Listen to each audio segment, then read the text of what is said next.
kini ni ang nindot man nga pagkasuwat siyang speech. Way problema. Okay ang pagkasuwat. Ang problema ang dako ini ang nag-deliver sa speech. Straight to the point. O unsa man gyud mahimo na to ini kalakiharon. Mahiya naman kayo. Sakto ba na? Nanindog po sa tanan na. Pakpak na. Wata malagmit gani ki nga katutuang mga officials may gala nga apil aning kalakihang palpak mo ay naguna-unag pakpak.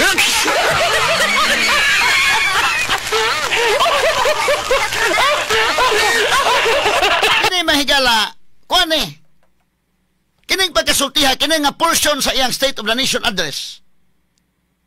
Nindot man ni nga pagkasuwat, nindot man ni mahigala pero ang nag-deliver dako pang pangutana og unsa ba ka credible?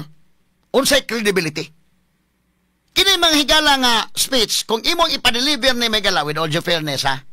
Kung si Presidente Noynoy Aquino may imong pa-deliveron ani daykin. Medyo angayan, prangka-prangka bag istorya ba?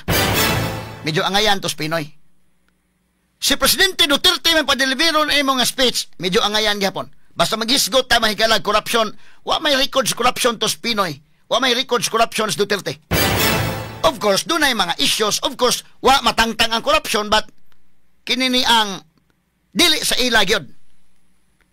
Tanaw ko mga presidente ha, si Duterte pa-deliveron ang nga portion sa speech angayan. At sa mga issue Duterte, war on drugs man. Ha? War on drugs na yung issue. Wa man sa issues corruption. Naay mga tao sa ubos nga, wa gid mapugni. Samang Pinoy ba? O ikaw corruption, wa may issues Pinoy's corruption. Pero doon ay mga tao sa ubos nga wa mapugni. Busa, kung kini nga portion ang mo deliver ni Duterte, angayan. Si Pinoy, angayan. Si Gloria, medyo way angay. Ha?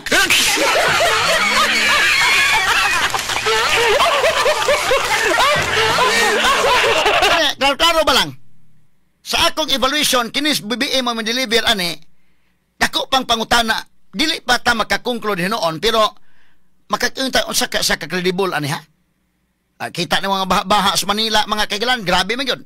Unya, kining pagpanukot sa mga tao ining baha, dili ni karon tuiga lang, last year pa na ito pamilabay nga mga tuig. Pilay, budget yun ani.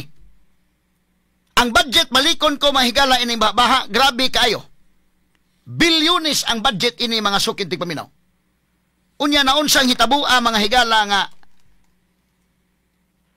day 100 billion kapin 2021, 2022 hantod last year 200 billion kapin o karon 200 billion kapin. Sus ang mga tao mahigala may ang mga Pinoy kay bisa pag magkabaha na magkamaol lang gyud mo katawa ta gihimo na lang kita mo magbaha do nay maligo.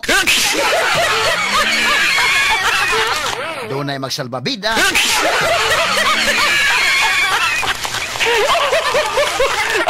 Unya, kay yung pit project ko niya ng flood control. So, pit project ni mo ng flood control, mo yung gipasigarbo, di mo nang tutukan. Unya, atol yun, nagsuna niya, may gala, sungugon sa gininon siya. Karon bitaw, before yung suna, tanawa, kuhan siya, gibagyo sa tulo, kabagyo. Para makita gini mo, ma-deliver ni mo sa suna. Ha? O kung sagi aktual nga nahitabo. So, ingon siya may gala, iya na ginaha. Personal knowledge siya sa iyang pag-inspeksyon. Palpak ang proyekto sa flood control. Matod pa gumuho, nangahugmak, o guni-guni sa ito pa ghost projects. Ha? Ang nahitabo. Now, kinanglan man ni mong isultis publiko na nga mahiya naman kayo. Pwede nang isultis publiko para musikat po ka, mura mag-imong giluwas, imong kaugalingon anang kalakiha, nga under sa Doctrine of Command Responsibility at the very least, maapil ka man yun na. Straight to the point. At tumanatugpan niyo mo yun. No? So, imong giluwas, imong kaugalingon, sila mo imong idoot. Pwede man, pero pwede masaniday nga, iyang ipanangtang ng mga tao das Department of Public Works and Highways, inig-deliver niyang speech dito mahigala sa State of the Nation address, pwede niyang ingnon.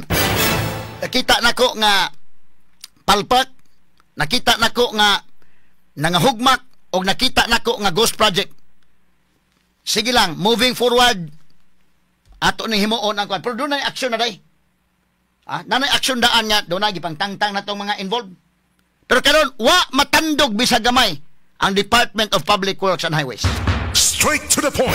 Kumusta man Secretary Bunuan? Wa may natandog.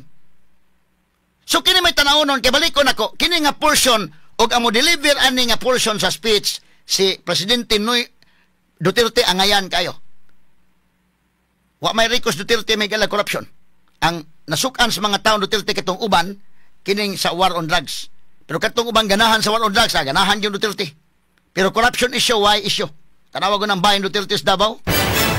O gani kang Pinoy, in fairness may galang Pinoy, wapod, okay gapon. Katos Pinoy. Tanawa ni mo, kisa may ginikanan ni Pinoy, si Cory Aquino, Ninoy Aquino, wa mga higalay issues corruption. Pero bungbong mo ay mo deliver ana, makaingong mga tao nga sa hakay, time pa og tinuod ka nimong gisulti. Ano man makaintay time pa ha? Mo break magkagamay tinuod ka ni. Duha ka butang. Number 1, ang iyang background, anak sa may galang kanhi Presidente Marcos. Ikaduha, siya mismo ni allow siya ining budget mahigala nga labihan ka bastos kayo nga budget kanong tuiga. Ano sugot man kang kasiyas budget day? Ngano ni sugot man ka kanang PhilHealth nga kwarta gikuha dito mahigalag ibutang sa lain nga mga katuyuan. Ikaw may final nga mo pirma anang budget. So duha ka butang, ikaw mismo BBM ug ang imong background mismo. Muna mga tao may sa tampahan mo tuo ba kami ni mo o di ba ka? Tampang pagawin lang. Kay unang-una katong yang amahan, maingon sila, golden years kuno to. Golden years kagaral? Una-una ko daan tong yang amahan niya, kinis BBM ha, tanawa ragod. Ako naman i-discuss may gala, pero dako kaingon, kining Japan, no? Ngilingig kin Japan, day paspas kay mo recover sila, day kin. Tanawa ko ng tinarbahoan sa mga Hapon. Bisat pag magtrabaho og tulay, magtrabaho og kuan ngilngig kayo. Tanawa, example, Hapon may nagtrabaho anang ato bitawng tunnel. Inday kin diri sa may SRP. Mayong pagkatrabaho. Pero dahil trabaho og Pinoy diri sa may tunnel gihapon, diri sa may Mambaling, sus marusip. Gibaha, manghigala, mubaha, og muuwan, mubaha, mga sukit tig paminaw. Tanawa, tinarbahoan sa Pinoy o tinarbahoan sa Hapon. Tanawa ko ng SRP kanang tunnel og mag-uwan day wa may baha day. Dekin. Ngano kining Mambaling?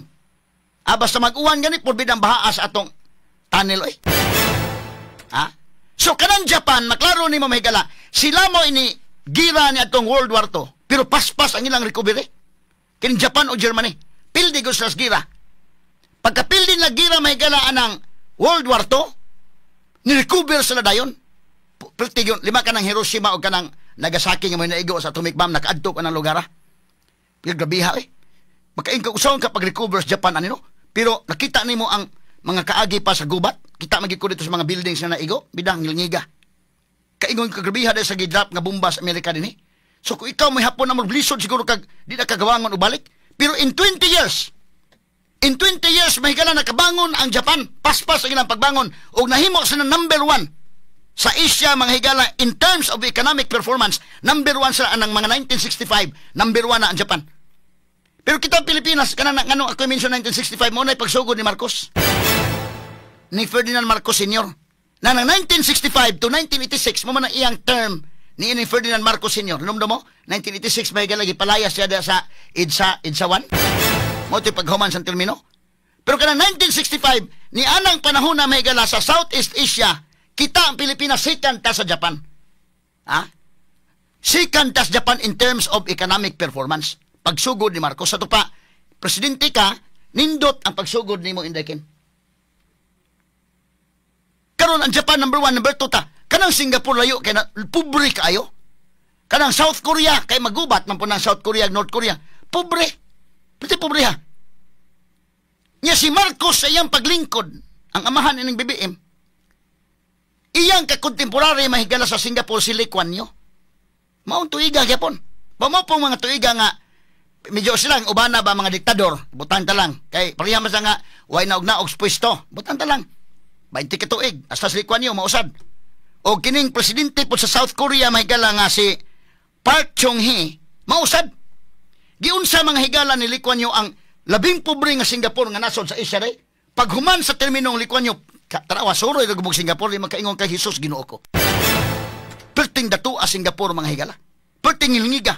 Iya mga kaigalaan nga, gikan sa poorest to most prosperous in Asia ang Singapore, mga higala. Tanawa ang South Korea. Gikan makaigsunan sa impossible country. Yan yun. Impossible ning nasura. Na turn around. Niining ilang presidente mahigala nga si Park Chung-hee. Pag na-turn around nila. So, kantos Lee Kuan Yew, hanto doon, kanang dako magrespetar ang mga Singaporean sa Lee Kuan Yew, na may eskwelahan ito Lee Kuan Yew. Ngilngig kayo nagkaagi. Ngilngig. Pag naog ni Lee Kuan Yew mahigala si presidente, nagpuyo og apartment. Pag naog sa presidente sa South Korea, nagpuyo og apartment. Usa ka property ra. Ang mga tao ko dito ingon niya, maghimo tag trust fund para sa iyang pamilya. So, ang ilang gihunahuna, paglingkod nila may ganahunahuna sa unsaon ako niya kunasod nga pobre, unsaon ni nga madato ning nasura. Si Marcos dahil maiya kay unsaon ni akong unsaon ako nga madato ko ining kalakihan.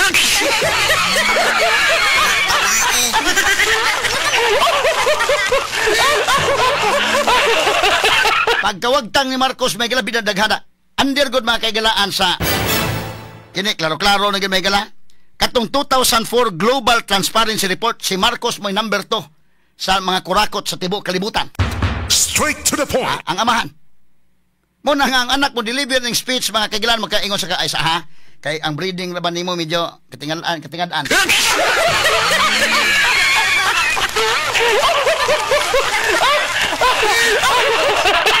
Unsa man ni mga gold ron nga gipamaligya na magani ni ron. Muna ang una, ang breeding medyo questionable. Ang breeding, ikaduha, ikaw mismo. Ha? Dili lang tika hukman o kapila man ni nahimong presidente nga kung makaingog ka nga, more or less liwat yun eh. Pero katos Diosdado makapagal ang iyang, di man kayo ingon nga okay man itong record sa Diosdado. Si Gloria, medyo na daot yang record. Pero si Pinoy, og corruption issue lang, why problema sa Pinoy?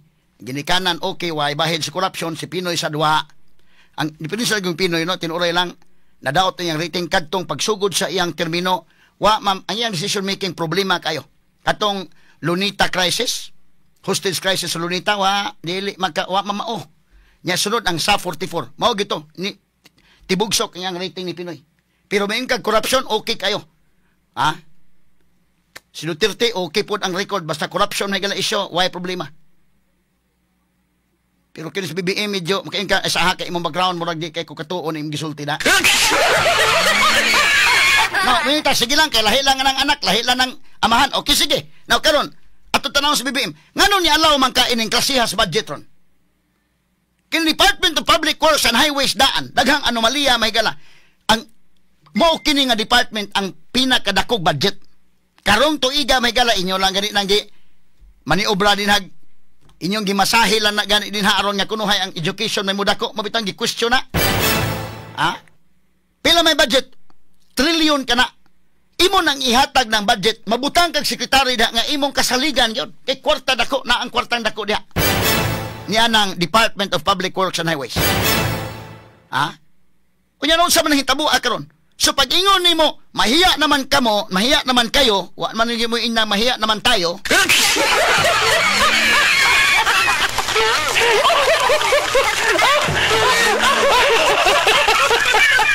Iklaro diha kay pwede man na ba nga kada wagan ni mga tangtang ani mahigalang Department of Public Works and Highways di man na ingon nga ikaw gimukan din akay gisaligan na kana si Mr. Bunuan Secretary Bunuan mo na imong alter ego di man imong makaya tanan ko ana do na kay alter ego imong saligan na ug wa kay saligan na sayon naman na nakita man kanimo pag inspeksyon nimo nga guni-guni so ghost project nakita man kanimong palpak nakita man kanimong niguho nahugmak pidaday di man na lisod oy pangutana kinsa may contractor ini nganong nahugmak man ni kining flood control project contractor iba na nang mga contractor kinsa may government official ani DPWH kinsa man ninyo in charge ani ko na be kay basing nabahin-bahin ng kalakihan.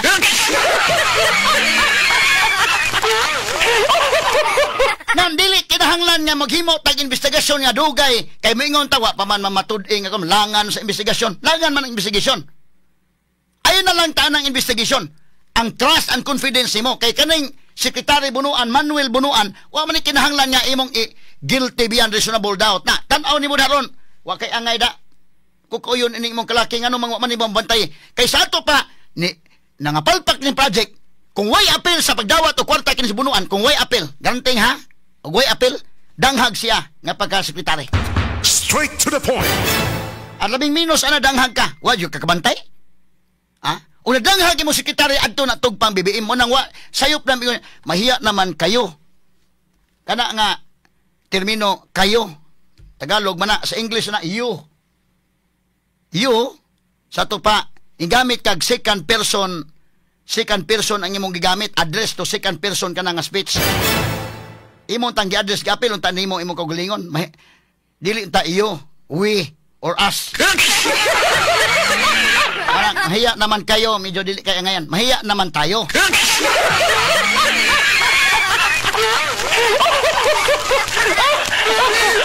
Kung mga higalang hitabua, kung why mga heads nga mo rules ani mahigala des Department of Public Works and Highways. Dahil kakaingon kaniya kutob lagi sa istorya, wa na ila in istorya lagi kutob. Timan mga sukit tig paminaw ang among gikinahanglan Presidente BBM dili lang istorya lang. Mo nagiingon sa karaan na mahigalang panultihon sa Latin nga pinulungan actio clarius quam verba loquitur. Action speaks louder than words. Ang buhat mas musulti sipa pa kaysa pulong.